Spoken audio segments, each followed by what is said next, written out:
everybody, welcome back to another episode of Fun, Fun, Fun, where all monsters shall bow to the name Frankenstein. Whoa, that was loud. You might have to turn that one down in post, Chuckle Wizard.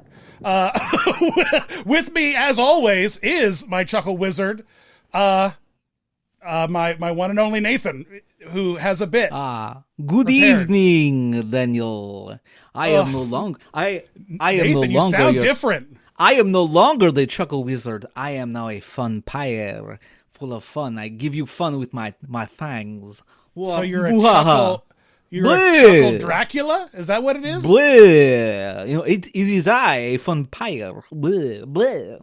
Ready for a monster mash get one with of my those son. like 5-cent like fake Dracula teeth at least Bleh. just to like sell it. Oh my god! I cannot hear you and your bullshit today. Okay, Bleh. great. Bleh. Oh my gosh! Well, listen, everyone. The cape is a lot to be desired too. I went to when Blizzard Beach. Bleh. I was about to say, Dracula, you coming from a beach bonfire? You got like a beach towel wrapped around your back. Also, I thought when you pulled that out, I thought you were going to do a Creature from the Black Lagoon bit, and I thought about it. I could have. I could have went with your voice changed.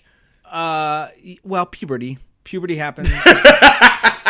That's fair. Vampire puberty? Is that what happens? You become less European? Normal. Is that what it is? Yeah. Pretty rapid sometimes aging you see a process. pretty girl, and you kind of go back to that, and you're like, oh, little blood, blah, and then you lose it again. Okay. You age faster than a xenomorph. That's crazy. That's true. Already roasting the producer, we have our guest. Yeah, I don't like him. Let's do somebody else. The one and only Mr. Ryan Bergara from For Your Amusement. His most iconic known project. What he's most known for, I believe, is his theme park podcast For Your Amusement. Correct. Right? I think that's the big thing on your resume, I think. In this community, think so too. You know? Yeah. I think you're right. It's the only thing. If it's not, I'll tell you this, it's the only thing that matters. And what matters right now in this present moment is that I'm here with you guys. Thank you for having me. This is awesome. Hey man, that sweet podcast got you into Epic, dude. You know, It did. They weren't going to call you if you were hunting for ghosts, although it would have been appropriate, and I'm going to get to that in a minute. But you know, you like and that's the thing to do if you're like a creator. If you're like someone who's in the field, if you're doing stuff, just mine your niche just a little bit, and good things come your way, baby. No, I mean, it was much better than my plan B. My plan B was just to build like a giant ladder and then go straight over the fence. But then I realized I could build a metaphorical ladder over the course of a year, which became For Your Amusement, and they were none the wiser. So yeah. Oh. I'm very excited. I'm very excited about Ryan's new book coming out to Barnes & Noble about called The Metaphorical Ladder: Your Rise to Success. The metaphorical ladder that does how to win influence and stuff like that. Yeah. You know, it's like one of those. You'll find it at Barnes & Noble in the self-help section. Yeah. Well, you know, here's my question, Ryan. Can you hunt ghosts on a theme park that's built on the grave of a bomb testing ground? Because that's what Dark Universe is. It's a theme park built on a former like military grade weapons testing ground, and now we have a spooky haunted house. And this was like, you know, there's there it is. Oh my gosh! If there was going to be one person I had to talk to, if there was going to be one person I could talk to about hunting ghosts at a theme park, it was you. So you've been. What are your Dan hot takes? Aykroyd, but then you. Dan Aykroyd, he'd probably also talk your ears off about aliens, which I guess I would at do. Least Crystal Skull Vodka. Do you believe in aliens, Ryan? I do. I think it would be crazy to think that we're the only intelligent life in the universe, considering we're just like a speck. And what alien artifact will you eventually sell your vodka in when you produce it? Maybe in a completely hollowed out Kermit the Frog or something like that. Just because I know, I'm definitely. I don't know how you're going to do that to the audience. I don't know how you're going to do that because Disney's already hollowed out Kermit enough. I don't think there's that's much true. left.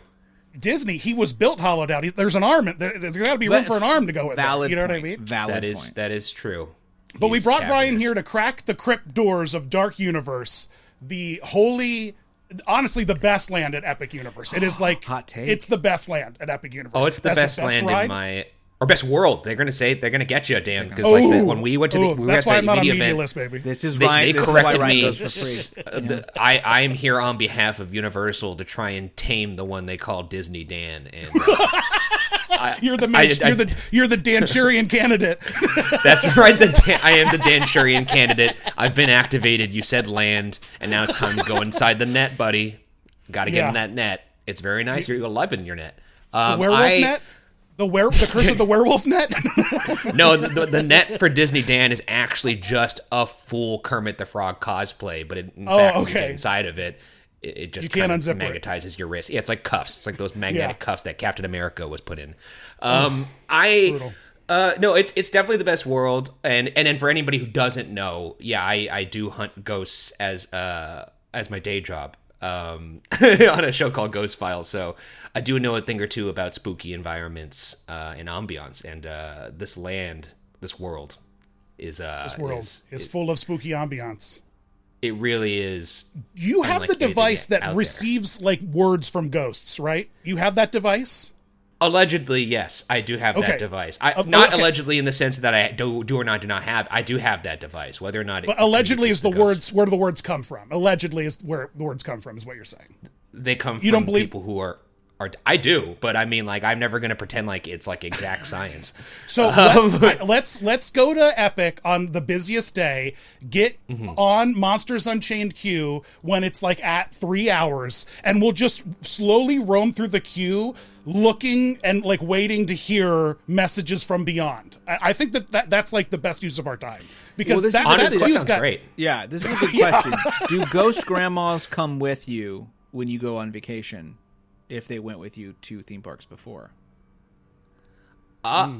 Good question. I didn't realize I was going to be getting hardballs right out the gate here. But this is serious journalism. Grandma hardballs. I haven't really thought about that before, but now it's going to be all I think about. It'll be my Roman Empire. And more importantly, how can Disney charge a ghost for coming into their park? That's very important. Oh, they'll find a way. Well, they have a retirement home. They employ them. You don't understand. They come for free, and then it's like a zoo. You know what I mean? Yeah. You get to ride a zoo and see them. No, they have a big retirement home. I think 999 of them are in that it's like the when college grandma program, dies, but for dead when dead grandma comes with you, it's 1,000, baby. Yeah. No, that queue at Monsters Unchained is so good, and they're actually when we went for the media event, we were lucky enough to be one of the few people in the world, so we just looped that thing, and there are hallways that kind of just curve and make their way through the entire mansion that are pretty empty in like a spooky way when you're alone. Oh yeah. Oh man, but I can't even imagine what it's like roaming around there like by yourself. No, it was just Byron and I alone, because like what we would often do is when the rest of the media would move on to something else, we would just stay and keep riding the ride. Hang back like the cool kids. No, I don't think that's what anyone was calling us. Trust me, I heard. No, that's we were roaming through those hallways, and it's creepy. There was actually, back in the day, believe it or not, I think I could say this now. It's enough time has passed. It was a done deal. It was gonna happen. We were going to do an episode of Ghost Files where we investigated the haunted mansion in Orlando, and it just fell through for whatever reason. And wow, but that would have been awesome. But we have possibly, maybe in the future, we'll hunt over at Knott's Berry Farm, because that's supposed to be haunted as well by Walter Knott and Cordelia Knott. So that would be cool. Have you guys been to Knott's or no? I have never been. I haven't. You would love it. Only the best things. Yes. Oh, you'd love it. I've eaten their cookies. Oh. With the shortbread cookies. How could you not? Yeah, exactly. You can find them at like Ross, for crying out loud. They're like commercial, They're all over the world. Do you always have the dismembered head of Beaker behind you? Is that something that's like consistent in your set design? I'm talking about Dan's background. Yeah, it looks like a decapitated Beaker. It's on a sword, is it not? I have like Yeah, it's on the hilt of Glamdring, the faux hammer, Gandalf sword. But I have all of these costumes from HalloweenCostumes.com. I'm official male model there, and I was like, they're art pieces. Yes. It's not like just like your crappy Halloween mask like that you get at Target. Yeah. Like these are like pieces of art. Like they're high quality plush things. So yeah, I just kind of throw them on the set. You got a real. I mean, you made it. That's a real thick beaker. I mean, he's thick. When he's that's it's a thick beak, but on a human it looks proportionate though, because Beaker has human shoulders. But that is a sword that his head is sticking on top of, right? Because it really does look like some sort of conquest. Like you were happy you slayed Beaker on some strange battlefield. Yeah. No. Yeah. No. Yeah, for the longest time I had my D23 gold membership like impaled on the sword, when I swore off it. And, but then that bit kind of was old enough that I just took the paper off and put Beaker on instead. I love a good random. I have Fozzie's head on my other set downstairs for my new YouTube channel. Are you going to mount them? But well, see, this is the thing. I'm pitching it to the guy who owns the Halloween company to like design these like placards, like like Max and like the Country Bear like hanging heads, like just design like a plaque that you can then like mount your Halloween costume head on, like after Halloween, so it can become like a piece of bedroom decor. Like how funny would it be to have Bluey's head on your wall, or what I mean, or Animal's head on your whatever you're wearing. I think it'd be absolutely hilarious. So do you I just completely agree. Every night just kind of like look at these, kind of like Bruce Wayne, like Ben Affleck's Bruce Wayne looks at that Batman suit when he's just looking at it in the case, just sitting there with a pondering, wondering if you should be drinking what Dunkin' bits shall I Donuts. do next on TikTok? Yeah. HowLl will I save the world? Who shall I be tonight? No, my kid got a 3D printer, and so I've been like 3D printing giant hooks to like motorcycle helmet hooks that like are extra chunky. I can't wrap my head around 3D printing. It's like sorcery to me. I don't understand how it works. Like, what do you even load into the printer for the cartridge? Like for a printer, it's ink. Like paper, like metal. long mechanical pencil. It's like a long mechanical pencil lead, if you think about it. You know what I mean? But it's like in a roll, and it's like plastic. I actually don't know what you mean by that. Like a mechanical pencil, you click it. You remember your clicky pencils as a kid? Yeah. Oh, I got you. I know mechanical. Yeah. But how mechanical pencil 3D printer? How that? Well, the 3D printer pushes it through the hole slowly as it moves around. You know what I mean? We're still talking about the pencil, right? Mm-hmm. Yeah, well, it's the same kind of tip. I swear to God, it almost looks identical. So, it's literally the same process. It's just a little Fair metal enough. hole that poops. And it poops out a thin little piece of plastic. I couldn't wrap my head around it either. Episode on Dark Universe. It's part of my kids' curriculum, art class curriculum, that we taught 3D print design, and so they designed like bookmarks and like cute shapes with hearts and like words on it, and so she's like, I'm into this, and I was like, all right, let's get one. So she taught me. That's the joys of parenthood, though. It's the joys of parenthood. Nice. But to get back to the queue of Monsters Unchained. Yeah, that's right. Yeah. It is like Universal's like 30 years of Halloween Horror Nights has truly paid off in their queue development in a way that Disney is half sleeping on half the time.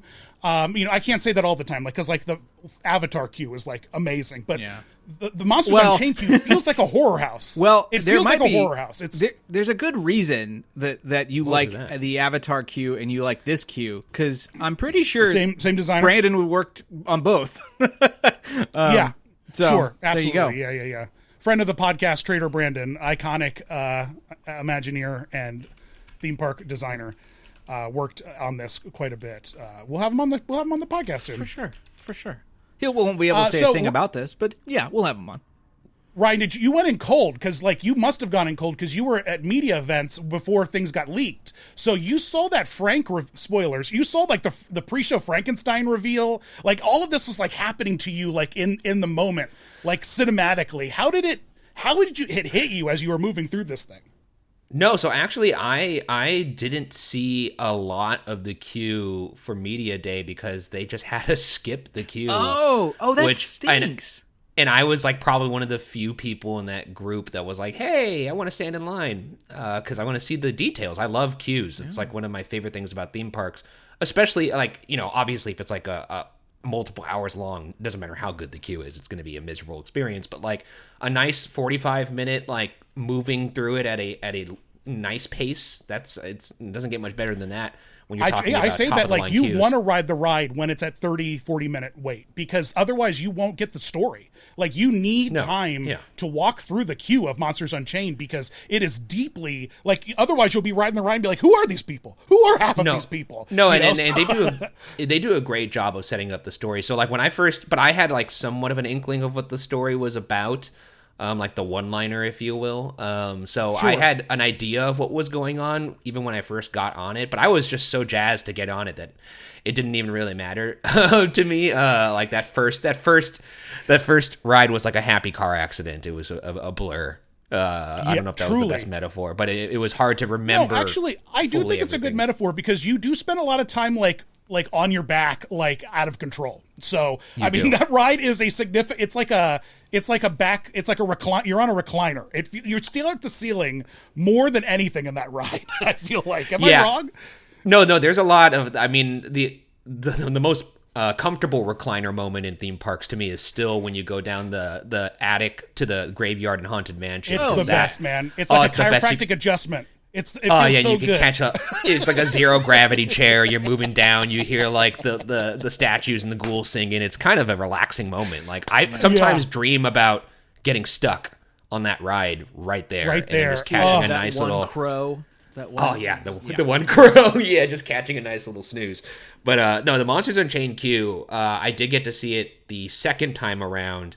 And I did a good job of avoiding spoilers, because I tried as much as I could to avoid everything I could. And luckily, I was able to experience it as if it was my first time this last time I was around for the grand opening. But yeah, there's a lot of things I love about the queue, and there's a couple nitpicks I have, but other than that, give me a nitpick. Tell me something that you're like, come on, guys. I have two, I think. Okay.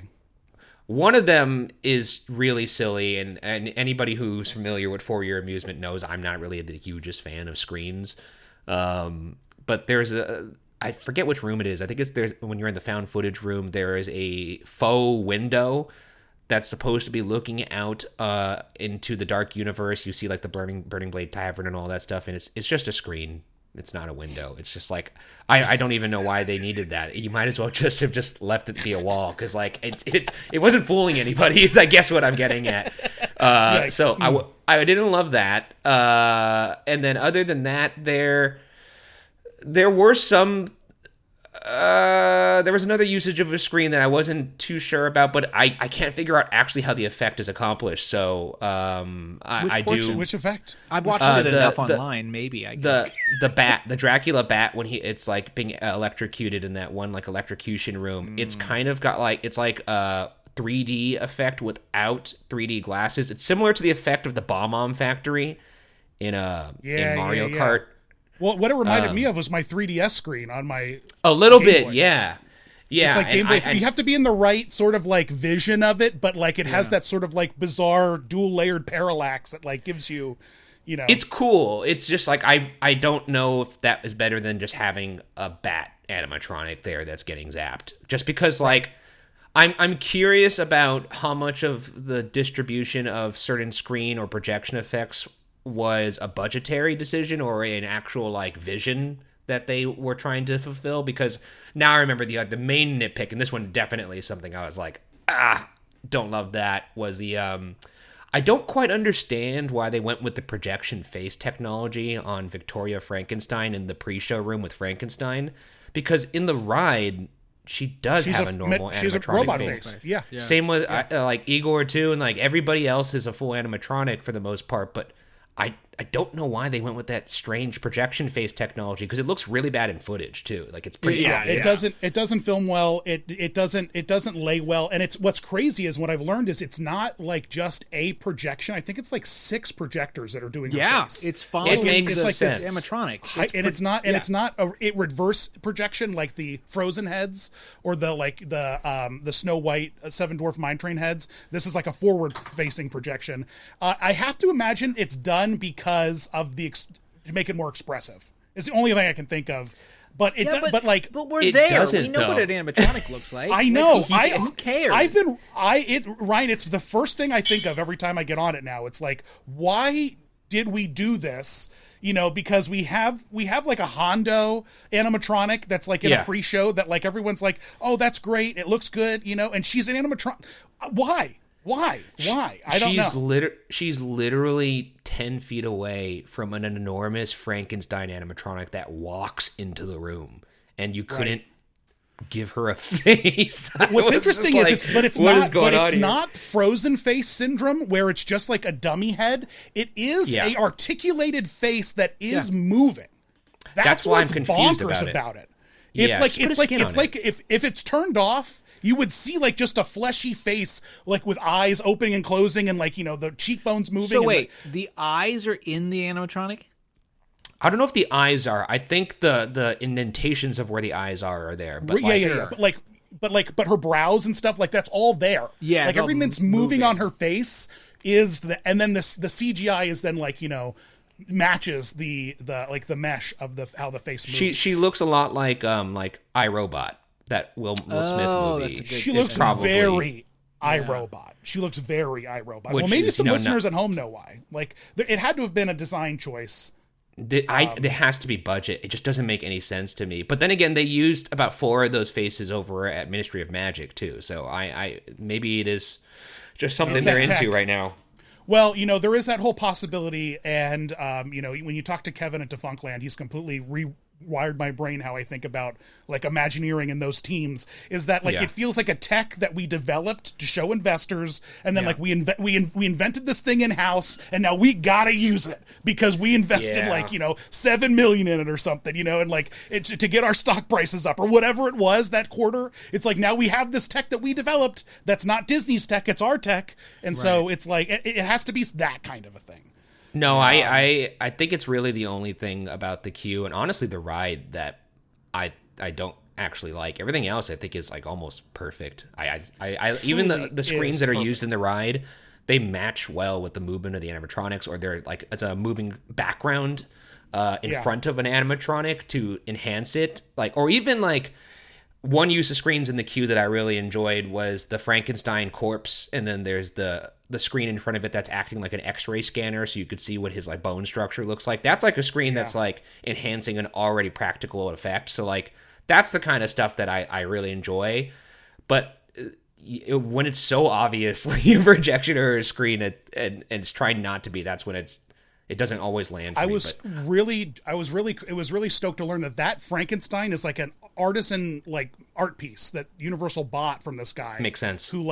Who makes these like high-end just like replica like monster, you know, like standees. Like it's insane what he does. And so it wasn't even like it as someone done it. I thought that was so fascinating. And you can find his website, find his portfolio. There's a bunch of articles about this Frankenstein corpse that he designed, and Universal bought it to put into the ride. And the lore of the ride is actually pretty fascinating if we can talk about it for a second, because that is the original Frankenstein's monster that we see in the queue, that corpse. That's supposed to be the original movie monster. Yeah, it looks like Karloff. It legitimately looks like Karloff, to a point where I'm like, I think a lawyer had to get involved because there's a weird. They did this whole bit where they were like, well, we are moving away from the traditional look in our new world, and some people were like, it's Lugosi estate stuff, it's Karloff's estate stuff, like whatever. And I know they have deals with that kind of stuff, you know, but it is interesting that. This is straight. It is very funny, like in a world where we're a bunch of purists about stuff, that Dark Universe, rightly so, kind of was like, you know how you hate when we kill the things you love and replace them? Well, here's the literal corpse of the thing that you love. Like it's very it's ballsy, to say the least. I mean, it's probably the second most ballsy thing I've seen in a theme park. The first, actually, the craziest thing I've seen in a theme park that, for whatever reason, people don't talk about is on the Matterhorn at Disneyland, the crashed expedition that you see at the beginning of the ride. It's called the Wells Expedition, which is... No, it's not. Yes, it is. Truly? It is. It's truly called Well, he was a mountain climber. He did like to mountain climb. I know. He died in a helicopter accident mountain climbing. I know. He died on an expedition. But it's not a That would be helicopter. like Universal Studios, like putting a car at the front of the plaza of a crashed car that had Paul Walker's name on it. That would be kind of like akin to that to me. So when I saw that, I was like, "Whoa, that is so bizarre!" That Wait. How do we know it's called the Wells Expedition? it says it on the car. How do we know? I'll Does find it? a picture of it. I'll No find a picture. way. All right. That is so dark. Yeah. Hold on. We could also ask Trader Brandon about this because he did this too, if I remember correctly. Yeah, it's the Wells expedition. It says it on the. I just looked it up. Oh It's my gosh. It's incredibly Oh my morbid and gosh. bizarre, and It does. Why? Yeah, Why? it's really I'd like to- weird. Let's get on this ride with the ghost word reader. All right, No, I thought let's could get some- not. We'd be like, Frank, tell us what to do. We need help. How do we run this better? Now we both Yeah. Fire. we all know that the one Bob ghost you're gonna, is what. the one ghost you're going to pick up in the Matterhorn is Bob Gurry, and he's not even dead yet. So No, That's that's true, true. yeah. he's just going to be there. No, Or he's Walt, haunting you all the like- gay nightclubs now, so he's not there. Or Walt loved the Matterhorn. I think it's meant to be an homage to him. But yeah, I didn't even clock that Frankenstein corpse looks so much like the Karloff Frankenstein. Like it looks real. Like it looks like organic material. Like I feel like if I touched the body, I was like, this thing is still warm. It's a classic Rijksmuseum like figure. Like it really legitimately does the job. It's really cool. Can you put that like picture you said, back that's- up? Sure, yeah. Because I'm pretty sure that this Frankenstein, I don't know if this is canon. There's so many strange things about the Frankenstein style in this, and does this guy have chest hair? I see what you're It saying. certainly looks like one of the pieces of skin that was used has chest hair for sure. Yeah. That's even cooler. Yeah. That's even It's so cooler. Is that it's bizarre. a piece of? Yeah, I like yeah, that yeah, Frankenstein wow. has a deep V. Like there's it's very much he just needs a gold chain and he's gonna look great with this. Also, I don't know why I didn't notice it before, but Frankenstein has nipples. Frankenstein has we hear a lot nipples. about George Clooney's nipples when he was Batman, but never about Frankenstein's loves nipples. it. I guess Yeah, I yeah. never really have seen Frankenstein shirtless, so I guess it would make sense I would be unaware of his nipples. But now I am on 3:00 on a Tuesday. That's okay. Dan has a whole like. Dan has nipples, I'm sure. Well, Dan has I have nipples. I do have nipples, and he has I have a a whole very deep dive about Disney theme park nipples. Yeah. Like Disney and nipples. I did. Are you serious? I'm about to remaster it actually because I've discovered so much more nipples. Nipples? Yeah. But I've found so many, and it's more specifically male nipples because obviously Disney's not playing with lady nipples, but male No, they nipples aren't. are free game. All God's male creatures have nipples, and so it's fascinating because they have like a Mowgli from Jungle Book, and it's usually just a small Filipino man. Just wearing a loincloth, nips out, you know what I mean? Yeah. And Makes sense, even when they have him Disney on Ice, they put a small Southeast Asian man in a unitard with airbrush nipples on, so like, and then you have like Tarzan out there meeting, nips out, but then Aladdin doesn't have nipples in the cartoon. He wears a vest, bare chest, no nips. So we solved that in the parks by putting an undershirt on Aladdin. Yeah. Oh, there's so many nipples to talk about. King Triton's nipples, Chernobog's nipples. There's just nipples. You're doing the Lord's everywhere. work, Dan. Yeah.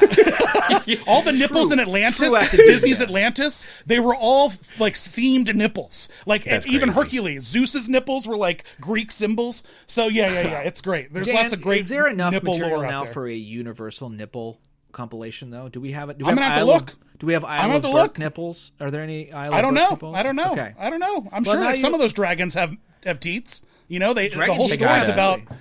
Yeah. For sure. We can find it. Let me ask. Can I Frankenstein, ask you some the- questions from being the only one who's not been on Monsters Unchained, the Frankenstein? Yeah, I want to run through the ride too. So you ask us some questions, and I want to like take the ride beat by beat because it's so cool.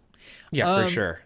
It is very cool. I've watched. This was the one that I watched. The last time I did this was like King Kong Skull Island when we were hoping it was going to be good.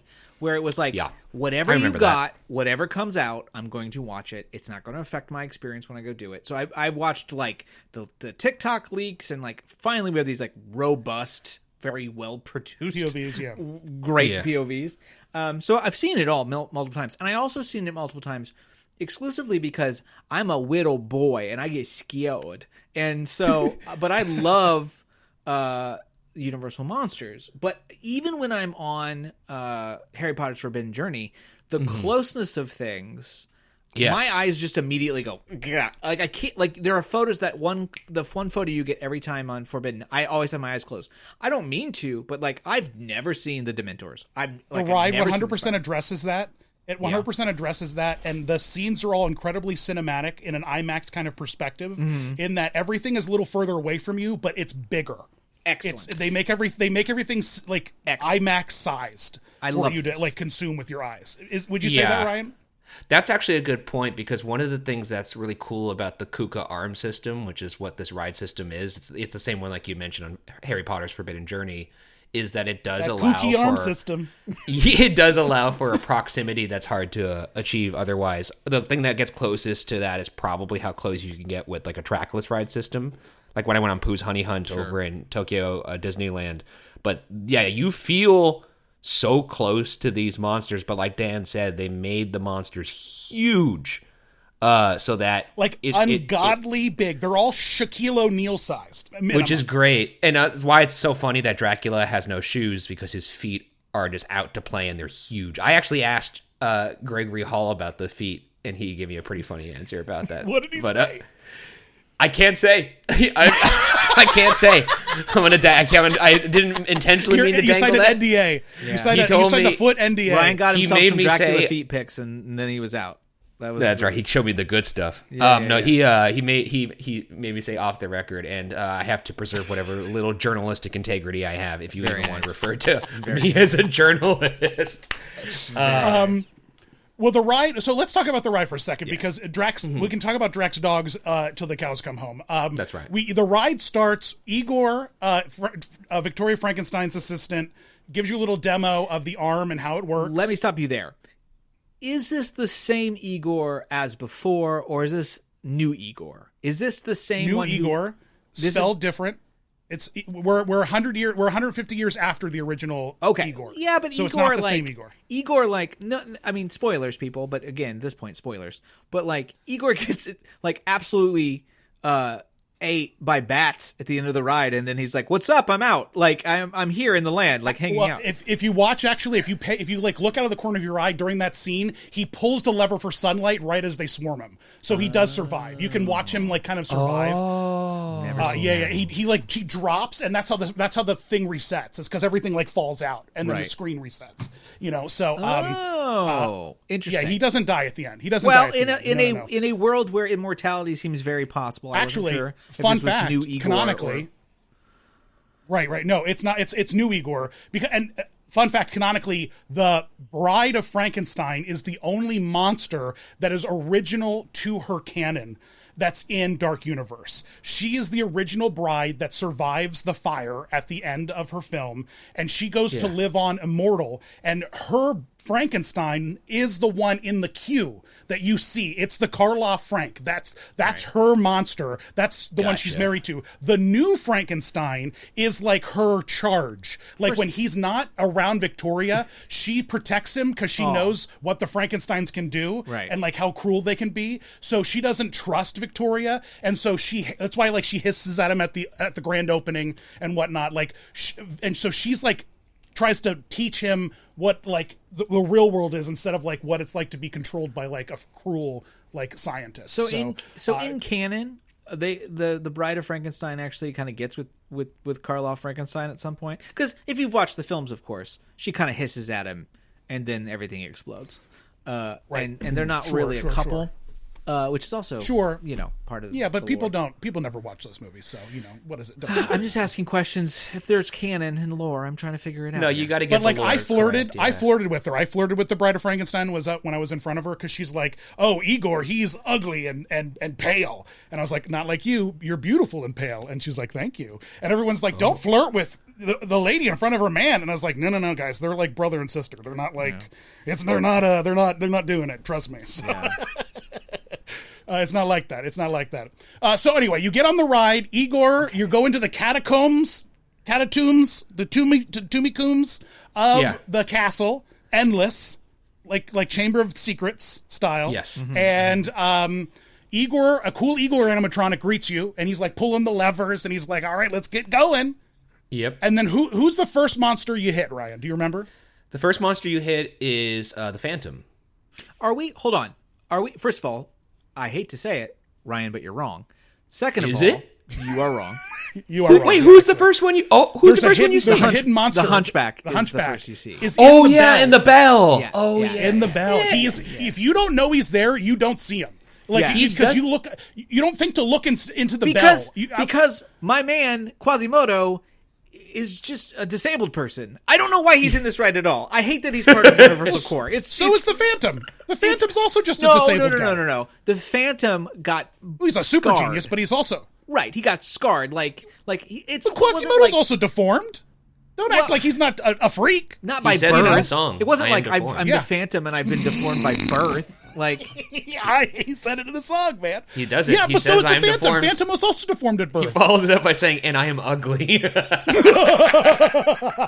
which is it's crazy work to have him say that. Just in case you didn't know what that meant, I'm ugly. But that's not an animatronic hunchback in that bell. It's like a figure, right? It's a static figure inside a moving object. Yes. Yeah. That's when I was looking at it. I was like, I think that's just a figure. Can we backtrack for a second, though, and talk Yes. pre-show? Because we talked a little bit about the pre-show, but we didn't really talk about Frank. And I think it'd be No, we important did to not, talk no. about the big boy, since he's kind of the big animate. How did it hit you when he appeared? That's in what I the want to know. pre-show, Because Ryan? it seems, everyone I talk to says it's an absolutely insane thing when you see this, how big this thing is. Well, there's a couple things in the pre-show, or there's several different pre-shows. I don't know. Have you seen the found footage pre-show?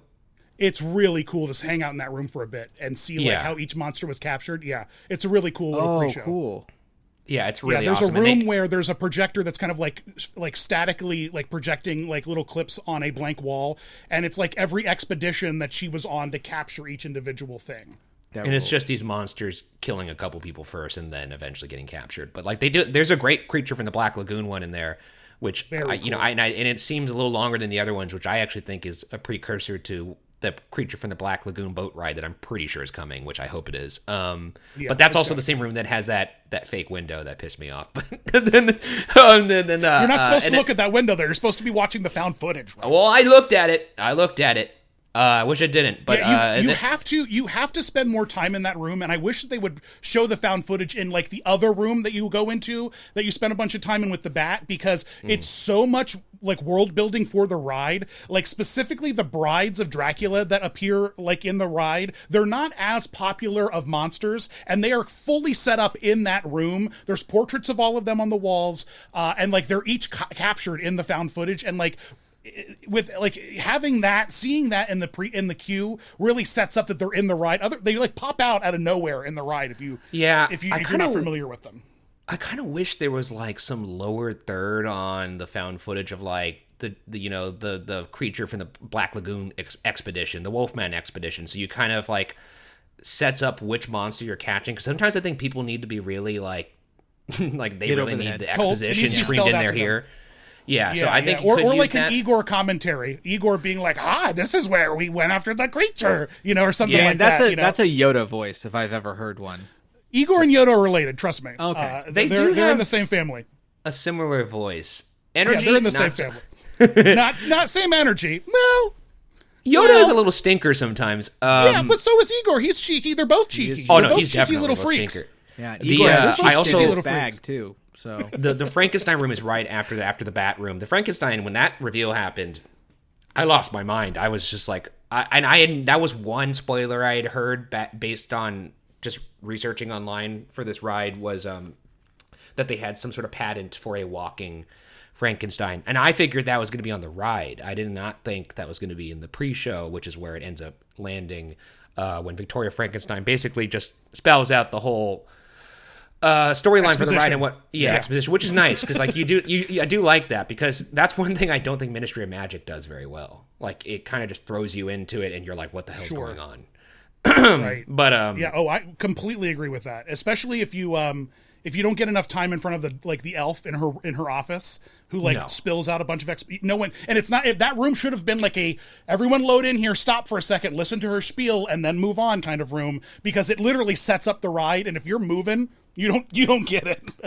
No, I agree, and this does a great job of establishing it and having these two characters talk to each other aside from her goofy face. But yeah, no, it's a fun time. I like that he's wearing ripped jeans. Frankenstein drops shops at PacSun. Yeah. It's pretty you can't fun. see it, but he's got a toe ring on, so No, I'm sure he does, on, but he's wearing a toe ring and a puka necklace underneath that shirt. 100%. And he's definitely got nipple piercings too. He's got like a leather jacket for on. sure, puka shell nipple piercings. He goes hard, man. Yeah, it's cool. He does this cool effect that interacts with the set. It's not just a walking Frank, but he also like smashes over like electrical probe, which is kind of cool in the moment. You're not expecting him to actually like physically like hit something. And he does. And for the record, I think that Frankenstein walks better than Ben Franklin does in the American Adventure. One would hope. It was a hot race there for a second, but I think Frank took it. You know what I mean? I think Frank takes it in the race. Frank. It's way cooler. Yeah. What was I gonna? The walking Franks. What was I gonna say? I didn't even realize. Oh no! Wait, now I remember. The one thing too, and I'm sure you actually probably know this because you're a fun fact connoisseur as well. Did you know that if you stay in that room longer than you're supposed to, Frankenstein will like wave at you, and then Victoria Frankenstein will be like, "The door's over there," and he'll like point at the door, which is really fun. Yeah, it's just really I tried fun to wait long enough, and the guy pushed me out. I was like, "Bro, I'm trying to make a TikTok. I gotta show the people this cool thing that someone programmed. Someone spent at least 8 hours programming. You know what I mean? Over the 78 hours they programmed this entire 5-minute pre-show. Like from the perspective of throughput, a terrible choice to have a unique animation be at the end of a pre-show. Because then people are going to be waiting to see the animation. Yeah, but I don't know if it's 100% terrible choice, because there is another cue after the door in the way that Cosmic Rewind works, and so if things do get backed up, the show, I'm sure that pre-show goes into like a B mode, like a B hold mode. You know what I mean? Where like she's like, the computer doesn't know that the doors have closed beeping, to restart. C-3PO style. For a while. Right. Yeah. Well, so this makes the second animatronic that waves at you when you leave the room. Do you know the first? Yeah. Very Figment. There you go, Figment. As you go into Figment's house, Ryan, I don't know if you know this or not, but next time you go on Journey into Imagination, you got to specifically ask to be sat in the last row of the last cart, because it's the only place that you have to get the vantage point of Figment interrupting the tour before you go into the last two senses, and you go into Figment's house and everything gets thrown upside down. If you turn around and watch Figment as you go into his house, he will lean over and like wave goodbye to the last cart and then reset. That's pretty for the next, good. For the With next his little dragon animation. hands. I like that. Right. Yeah. It's absolutely adorable. So it has to be a Frank and Figment nod. Like, you can't tell me that that's not a Figment nod. Like to the little bit. It's fun to make Frankenstein a vamp. Yeah. I think that's pretty fun. Yeah. After that room, though, is the room you go into with all of the containers, the monster containers. Yeah. Which is a very cool room, because you have the Frankenstein. You have the vampire coffin. You have Dracula's coffin with his like home dirt like still in the coffin, which I thought was cool. Like the creature from the lagoon cage, like the mummy's coffin. Some very, very cool stuff. I love that room. And then what I think is amazing is the load platform for this attraction is stunning. No, well, the other room before that too is amazing. Like the room where they basically explain how it's the ride safety video. And Eigore is sitting there with a little joystick, like a video of him, and that's where he does his big funny monologue.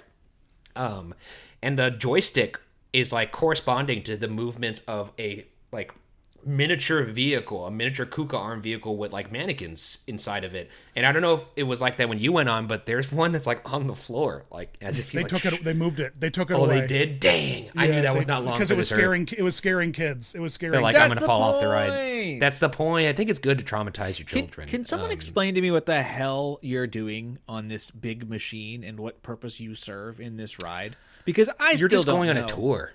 It's just a think. tour. I think It's propaganda. It's Frankenstein propaganda. Victoria is trying to retake the name Frankenstein and be like, this is good. I do good. I controlled these monsters. I have control. I am good. So it's a propaganda tour is what it is. I mean, it's you're propaganda. bait, right? I mean, in the end, like, not even. No, she it's not fully even believes alluded. she's a full narcissist. She thinks she is fully in control. No, she's like John Hammond in Jurassic Park. She thinks Which like I'm spared going to no put you through expense. my little park, and you're going to see how much control I have. And then in the first room, she Oh, loses control. It's narcistic propaganda, is what it is. Yeah. I did not realize the John this. Hammond comparison is actually perfect. It's perfect. It's actually a perfect comparison. Yeah. So, and she's got control of Dracula. Yada yada yada. But we get into the ride. And she's there in front of this huge machine. And again, I know it sounds crazy, but it's very original Journey into Imagination moment where you have this giant machine. The Dreamfinder. The Dreamfinder. You have this giant machine where she's on a platform and you move around her in this circular thing. It's so Dreamfinder. It's the coolest room ever. And just like the queue was packed full of it, the ride also is packed full of all these tubes with lightning effects. The entire time you're at that attraction, you feel the electricity surging through the entire building regularly, and the ride very much has that effect. And you see her pull the lever, you know what I mean, to start the attraction, and it's my girl cool got a moment. hype team. She's got Quasimodo and the bells, and then she's just got Phantom, who goes bleh. Okay, wait. Ryan, you were there for media. Did it play the Phantom of the Opera tune when you wrote it the first time? I was so distracted by how fluid the animatronic was that I didn't even notice if it did or didn't. And the fire I don't think was working when we were first there. But in the what original was leak, working in that was TikTok leak, his little vogue he does towards the camera. Yeah.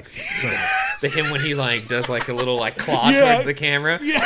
It's my favorite moment in the entire ride, and it's Strike what I a look forward pose, to the baby. most. It's so funny. He's the only monster that acknowledges your presence while not simultaneously trying to kill you. Yeah, which is funny. Yeah. He's It's just funny here that for the he tunes. was the one. He was just there here for the tunes. hoping you caught the performance. Also, the electricity moment, when she turns on the machine, you see the electricity go from you're watching it go through this tube. It reminded me so much of the set piece in Forbidden Journey when you see all the smoke go through the snake in the Chamber of Secrets. It's a very similar animation. Oh yeah. Yeah. Down to even the reveal when the smoke finally comes out of the snake's head, it ends at the head of the snake, which is Frankenstein. So it's you could see the language is similar there. Yeah. Dan, there are only a couple tricks you can do in theme parks. You know what I mean, and they have to dress them up different ways. Well, they There's have only some pretty 4 things you can do.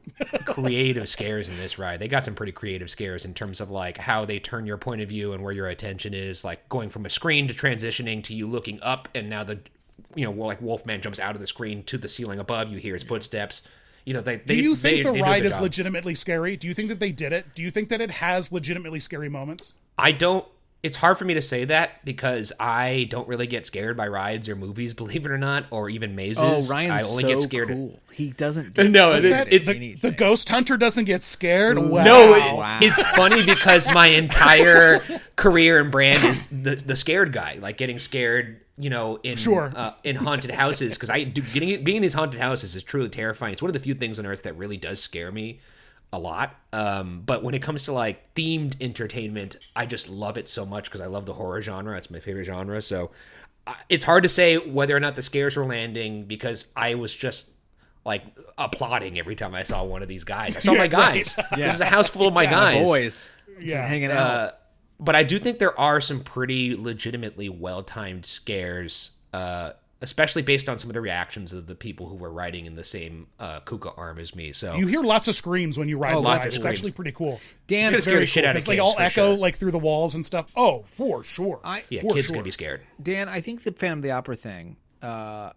Here's my thought. I think that if you heard the Andrew Lloyd Webber tune, my guess is that was a switch out for the TikTok video because all of the Danny Elfman score is currently impossible to put on YouTube. I mean, I run a theme park music YouTube channel. Believe me, I've tried.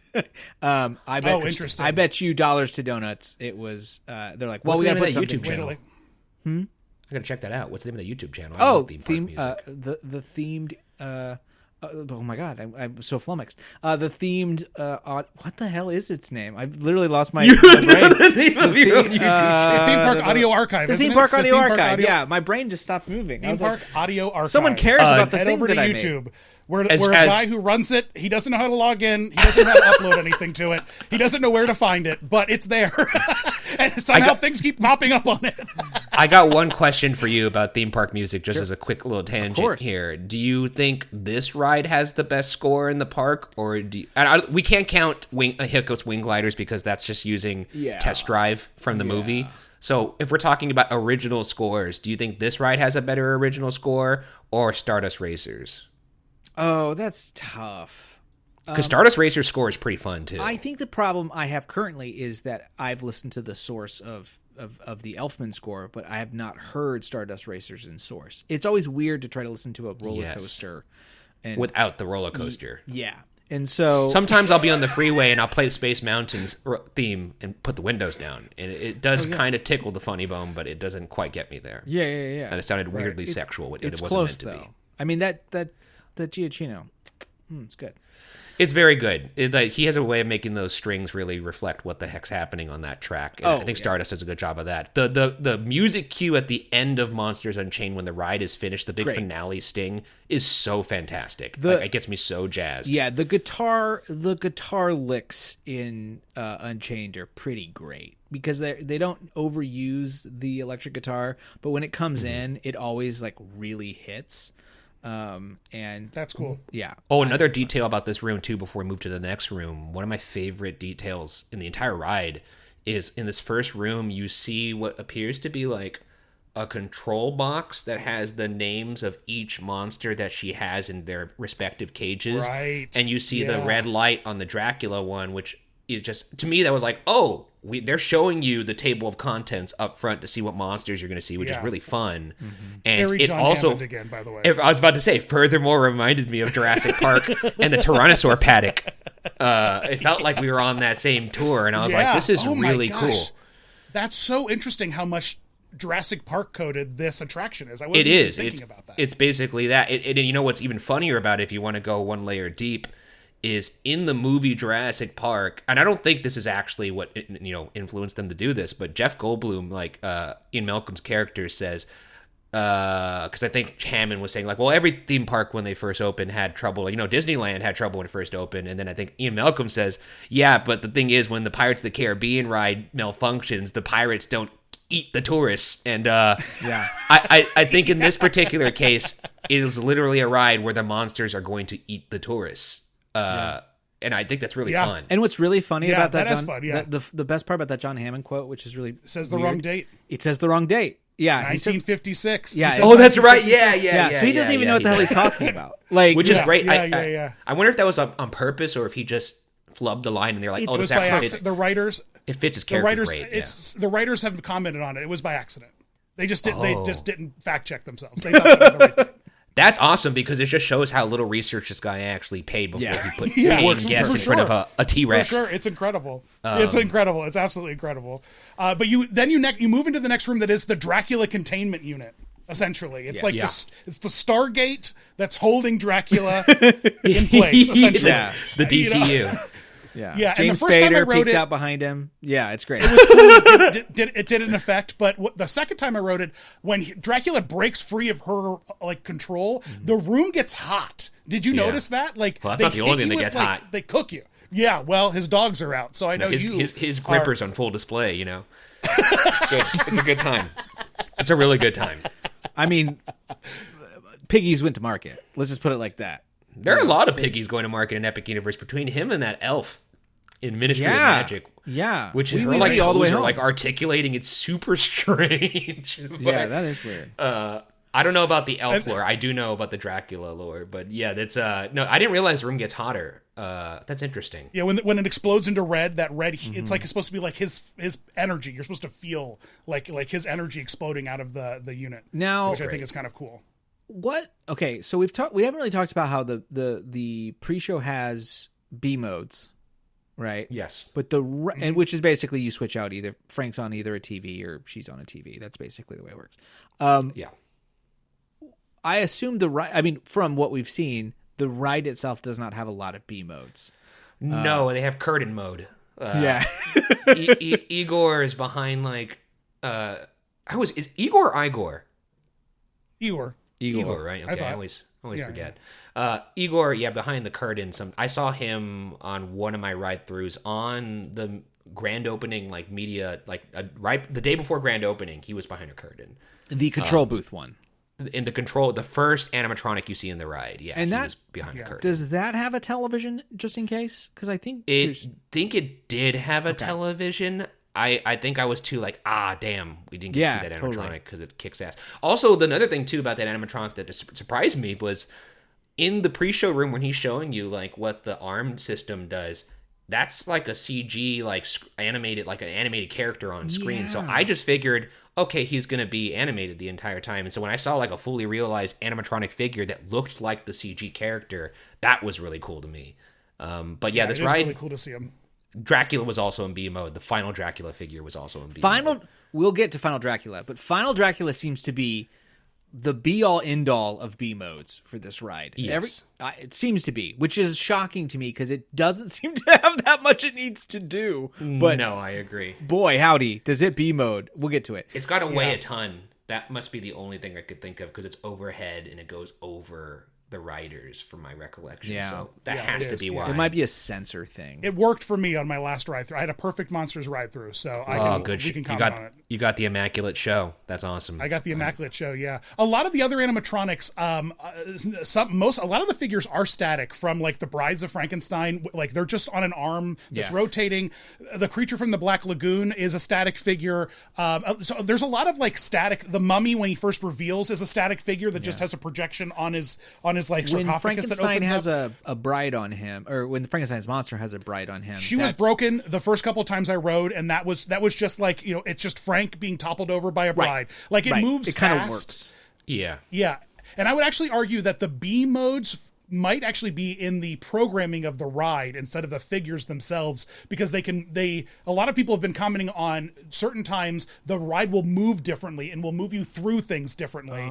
So it might be like, this figure's not working, just zoom past it and then put you back on the ceiling longer or something like that. So I wonder if there is some like, but again, also the other thing to say about like B mode on a lot of this stuff is the ride hasn't been like up and running long enough to know what the B mode is technically, because we've just seen it in rehearsal for them trying to get it to work. We haven't seen them like, okay, it's working now, how do we fix? So it's interesting. I don't know what the B mode is for a lot of them, but I think it's just go static, because we just keep moving. You move so fast by a lot of it. You could disco werewolf and be fine, I think. You probably could, yeah.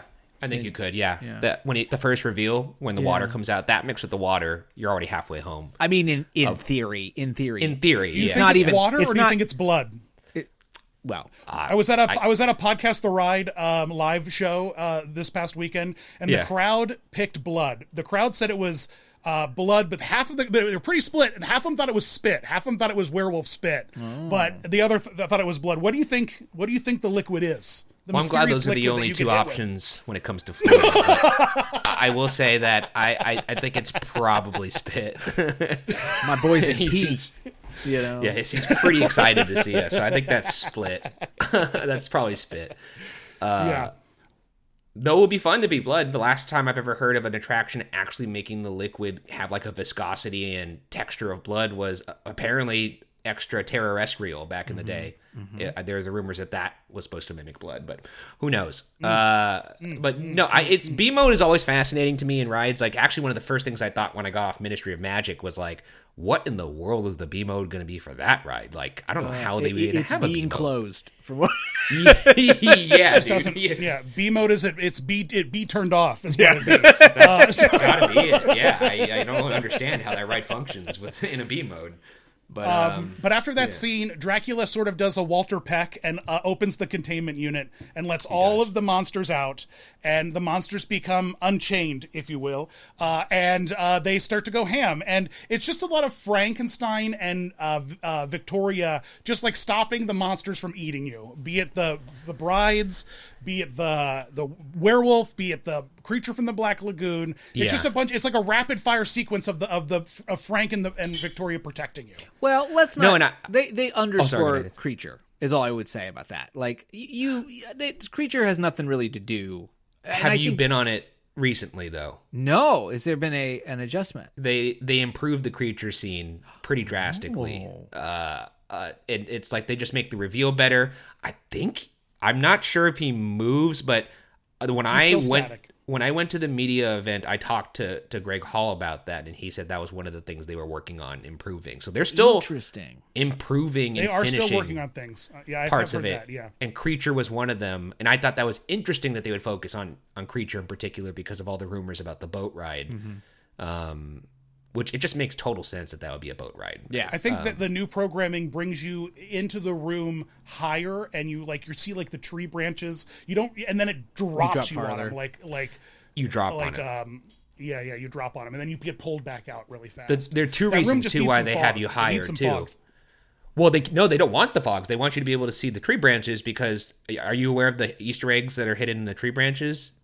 No, it's they have 3 Halloween Horror Nights icons hidden in there that are carved in like the form of them in the wood. So there's Jack the Clown. I gotta check that out next time. I forget which character. There's one of the Halloween Horror Nights icons that has pigtails. I'm not up on my Halloween Horror Nights Orlando lore, but Jack the Clown, obviously everybody already knows that guy. He's up there. Some person with pigtails, and there's one more hidden up there. So they give you a second to look at them, and then they drop you down to get the creature. Oh, that's revealed. cool. That's fun. That's cool. I dig that. I dig that a lot. That's amazing. And then eventually Victoria's like, we got to get the sun. Like, Igor, give me sunlight. And then it becomes very like, the opening of Fifth Element, Aziz, light, and it's just a bunch of mirrors that are suddenly like being rotated around to, catch the sunlight. And the animatronic that we were talking about, the broken Dracula one, it starts over you and then gets hit by a beam of light and is supposed to like fly backwards and like light up with like a big chest beam in his chest. But the first couple times I saw him, he was just kind of like in his dead mode. Yeah. He was already dead. But the last time I got to ride it, you got to watch Frankenstein like move the thing, activate the light beam, and you got turned around. You watched him get hit by it. It is very cool when it activates. It's a very cool sequence. It's definitely the most impressive mirror room in the Universal Orlando Resort. The second being on Mummy. The Mummy. There's a mirror room in the Mummy too. Yeah. Yeah. That's a good point. Also, when I got on this ride, I had just played Breath of the Wild and what's it called? Tears of the Kingdom, the Zelda games, and there's a bunch of stuff where you have to bounce mirrors. Yeah, you do. And light to solve puzzles. Yeah. So it was really cool to see those that. Those games love a ride. mirror puzzle. Yeah. Holy crap. They do love a mirror puzzle. You know what? Hopefully we get to see those games IRL too if that comes to the park. All this mirror work was in preparation for Zelda. Yeah, exactly. One day. Soon, it's coming for sure. I'd be shocked if it didn't. Yeah. But yeah, and also the Wolfman reveal is great. The Wolfman reveals so many incredible reveals. And to Nathan's point, guys, it's okay if you spoil yourself. It actually will help with an attraction like this because there is so much to look at. There's so much to see. There's so much to like consume. And you seeing it will not take away from like the physicality and the cinematic experience that you have with it. I truly believe that. I have to say, I think getting in on the lore and knowing some of the stuff is fun, but preserving the visuals. I mean, but then again, I'm a strict no ride POVs, none of that stuff until I actually get on the ride. Like I remember when Tiana released their Fateful Log Ride POV, oh my God, the official Disney Parks awful. one, yeah, and the everyone Disney Park hated one it. Was awful. I actually have never seen it because I refused to watch it until I was able to get on the ride myself. And part of me now wishes I had seen it just because I would know I would get absolutely destroyed by water. But like I'm sure that ride POV didn't do any favors to the ride. They turned that splash up for sure. They sure did. Oh, they Where do you certainly give did. Monsters Unchained? How do you rank it in terms of theme park attractions? Is it like a world-class 10? theme park attraction? Oh, 1,000%. Not to I steal think your bit. it's my favorite ride in the world right now, I think. It really is. It's really cool. It's the most impressive thing I've been It's on. like a ride that was tailor-made for my interests. Like a dark ride that has immersive storytelling with a great queue in a very well-themed land in the subject matter, that's my favorite subject matter. And I've always loved the Universal monsters. I was sad when they tried to do Dark Universe, the DCU, the Dark Cinematic Universe, and that failed because of that horrible. Me too. Tom I was Cruise bummed out about movie. that because I feel like we had some potential there, and then, they went the wrong direction by trying to make the monsters be like superheroes that were like anti-heroes that became heroes and like used their powers for good. And it's like, I don't want to see that. Like, No. I know Sony's currently doing it with Spider-Man's Rogue Gallery. It's Not anymore. I don't worse. get Like, well, not anymore, but they were doing it for a hot minute. Yeah, it's always stupid. Just make them villains. Come on, guys. Well, you just make a good villain. Yeah. The villain can win. It's okay if the movie ends in a depressing way. Like, well, generally, if you watch any of those movies, the villains don't win anyway. Like Dracula's always getting biffed, or like Werewolf dies. Like there's no winning. Or even in Frankenstein, like make it more like Frankenstein isn't actually the villain of Frankenstein. It's the townspeople and the mob mentality of it all. So but that doesn't mean then it's okay to make Frankenstein crash through walls and save people from burning buildings all of a sudden. It's like he's not a villain in the sense that he's like villainous, but that doesn't mean then you make him a hero. So I don't know. That's where they messed up with the universe. Squad. I love my Monster Squad Frankenstein, so can't complain about that. To each their own. And like that's what they try to do with that universe, and it feels like this ride is the beginning, hopefully, of a course correction. Like we might actually be looking at like in an ideal world, this ride and this world in general spawns movies. Like that would be my ideal scenario. Just because I love these kinds of movies, and this ride in particular, I would watch a movie that was this storyline 100%. 100%. And also, to that point, though, it feels like they made the right choice to also remove Victoria from the original Frankenstein story, so that it doesn't this could be this could theoretically live in the world of the Guillermo del Toro one that's about to come to Netflix. It's kind of almost vague and left open ended in a big way, so that you are this is just the product of down the line of whatever lore you want to believe started it all. And it's very clever the way they built it. I was lucky enough to interview one of the Universal creatives who worked on the ride, and she had mentioned that, because I asked her, did you always plan to have an original character be the centerpiece of your marquee attraction in this world? And she kind of like what you were alluding to right there was just it was just the best way to fit all of these pieces together, where you didn't feel like somebody was being underserved or something like that. And also the idea of making Dracula the bad guy was also really smart too. Yeah. Oh yeah. Super smart. The other thing too, of course, is the legality issue, which is Universal now owns these versions and can utilize them 100%, because so much of this stuff is public domain. I mean, that's why Frankenstein can be made at Netflix, and that's why, and the only Wolfman and Black Lagoon are technically Universal owned properties, whereas the rest of them are pretty open. But now they have these concrete versions that they can say. It's kind of like they would copyright Mickeys this way too. They'd be like, Mickey with a hat or whatever. It was a totally different Mickey than the other Mickeys. And they can now be Frankenstein Unchained Frankenstein, and then that's that thing, and they can make money off of that.